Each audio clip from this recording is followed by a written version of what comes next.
नमस्कार साथियों, कुछ बात करें यूट्यूब चैनल पर एक बार फिर आपका बहुत बहुत स्वागत है। महाभारत एक बहुत ही अद्भुत ग्रंथ है साथियों, जो हिंदू धर्म के लोगों को प्राप्त है।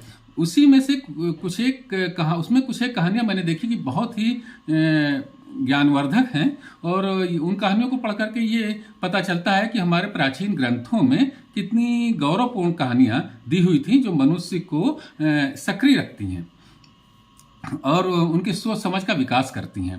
तो युधिष्ठिर पितामह के पास में गए। पितामह बाणों की सैया पर लेटे हुए थे और युधिष्ठिर ने पितामह से पूछा, पितामह से, कि पितामह, राजा के क्या कर्तव्य होने चाहिए, राजा का आचरण कैसा होना चाहिए। तो उन्होंने कहा, राजा को आलस्य से बिल्कुल दूर होना चाहिए। और इसकी एक छोटी सी कथा उन्होंने सुनाई कि सतयुग में एक ऊंट हुआ करता था।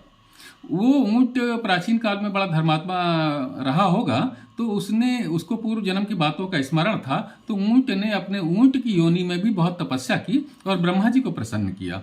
ब्रह्मा जी को प्रसन्न करने के बाद ब्रह्मा जी से उसने वर मांगा कि मेरी गर्दन इतनी लंबी हो जाए, 100 योजन की लंबी हो जाए, जिससे कि मैं जहां पर बैठूं वहां ऐसे ही देख लूं कि मेरा चारा कहां पर है और मुझे उठ करके श्रम ना करना पड़े वहां तक जाने का, और यहां से बैठे बैठे मैं अपनी गर्दन के द्वारा वहां का चारा चर लिया करूं। अब ये उसकी दुर्बुद्धि थी जो उसने ऐसा वरदान मांगा, लेकिन ब्रह्मा जी ने उसे ऐसा वरदान दे दिया। एक बार वो बैठा हुआ अपना चारा चर रहा था और उसका जो सिर जो है किसी गुफा के अंदर था, वहां कोई चारा उसने देखा और वहां पर वो चारा चरने लगा। इसी बीच बहुत तेज वर्षा आई, सब जगह पानी भर गया।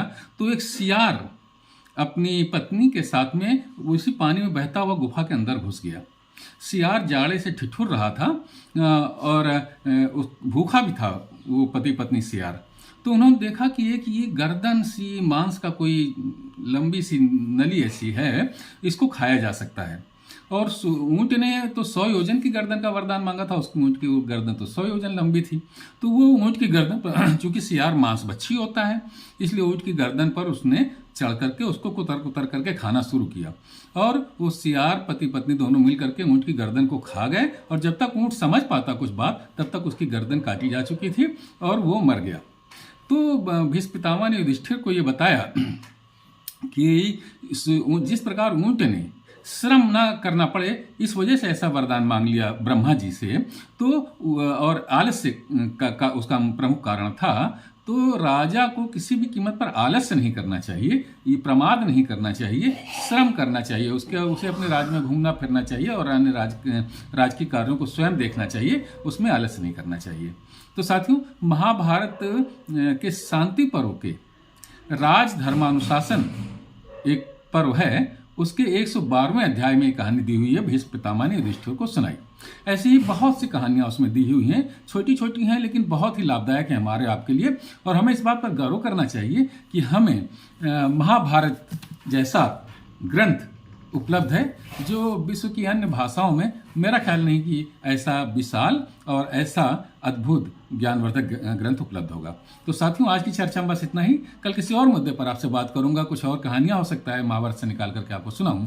तब तक के लिए जय हिंद, वंदे मातरम। अगर आपने हमारे चैनल को सब्सक्राइब नहीं किया हो तो कृपया सब्सक्राइब करें, लाइक करें, अपनी टिप्पणियों से हमें जरूर अवगत कराएं। नमस्कार।